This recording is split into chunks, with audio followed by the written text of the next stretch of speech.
رکھ دو، میں بعد میں کر دوں گا، یہ زادن نے کہا۔ ایمپلائی نے اوکے کہا اور وہ چلا گیا۔ پیچھے یہ زادن دوبارہ الینا کی یادوں میں گم ہو گیا۔ اس کو اندازہ تھا کہ پہلی ہی نظر میں اس کو ایک لڑکی سے محبت ہو جائے گی۔ وہ اپنی لٹل فیری کو اپنے پاس رکھنا چاہتا تھا۔ ایسے ہی نہ جانے اس کو کتنا ٹائم گزر گیا الینا کو یاد کرتے کرتے، اس کو پتہ ہی نہیں چلا، لیکن وہ الینا کی یادوں میں گم تھا۔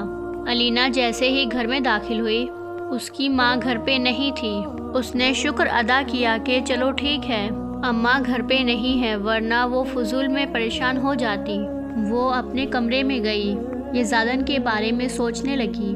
وہ یہی سوچ رہی تھی کہ اس نے اس لڑکے کا ایک بار شکریہ ادا تک نہیں کیا اور نہ ہی اس کا نام پوچھا۔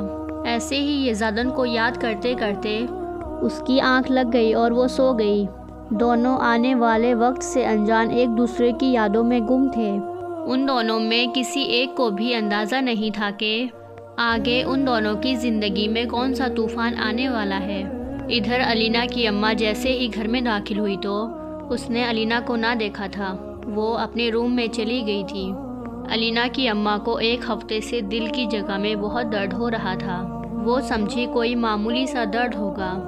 وہ الینا کو اس لیے نہیں بتا رہی تھی کہ وہ پھر فضول میں پریشان ہو جائے گی۔ وہ اپنے کمرے میں آئی اور اپنے بیڈ کی پیٹی سے صندوق نکالا اور اس کو دیکھنے لگی۔ اس صندوق میں الینا کی اماں کی بہت سی چیزیں رکھی تھی۔ صندوق میں سے چیزوں کو ایک طرف کر کے اس نے ایک خط نکالا جس میں الینا کے بارے میں ایک بہت خاص بات لکھی گئی تھی۔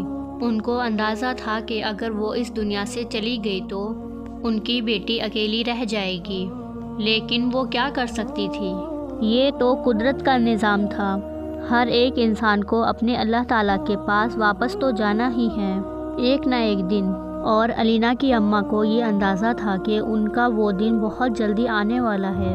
الینا کی دوپہر 2 بجے کے وقت آنکھ کھلی اور باہر صحن میں آئی اور ادھر سے ہی اپنی اماں کو آواز لگانے لگی، اماں، او میری اماں، پیاری اماں، کہاں ہیں آپ؟ اس کی اماں نے جیسے ہی الینا کی آواز سنی تو اس نے اپنے آنسو صاف کیے اور صندوق کو ایک طرف رکھ کر باہر صحن میں الینا کے پاس چلی آئی۔ الینا، تم گھر میں ہو، کالج نہیں گئی کیا؟ اماں جیسے کمرے سے باہر آئی، الینا سے سوال کیا۔ ارے نہیں اماں، بس باہر ذرا کیچڑ میں گر گئی تھی تو میرا یونیفارم گندا ہو گیا تھا، تو اس لیے میں گھر واپس آ گئی، الینا نے بہانہ بنایا۔ اچھا، زیادہ لگی تو نہیں؟ اماں فکر مند ہوئی۔ ارے نہیں اماں، میں بالکل ٹھیک ہوں، الینا نے یقین دلایا۔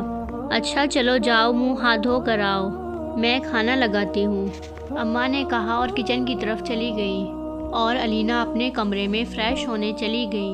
ہاں، کبیر راجہ کے بارے میں کچھ پتہ چلا؟ یہ زادن نے اپنے رائٹ ہینڈ کو فون کر کے پوچھا۔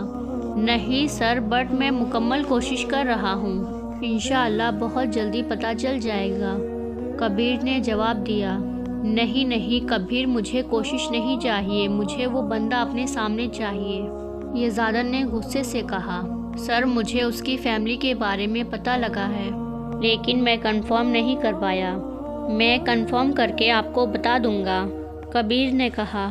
اچھا، اس کی فیملی میں کون کون ہے؟ یہ زادن کی طرف سے سوال آیا۔